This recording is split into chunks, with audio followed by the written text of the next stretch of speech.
ये आवाज़ें सुन रहे हैं आप, ये रियाजुल जन्ना में ख़वातीन की आवाज़ है।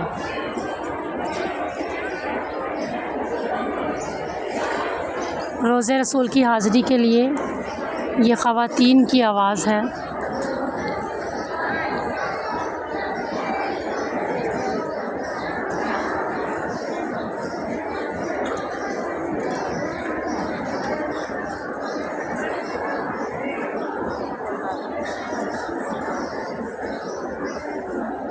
जो निहायत अदब के ख़िलाफ़ है।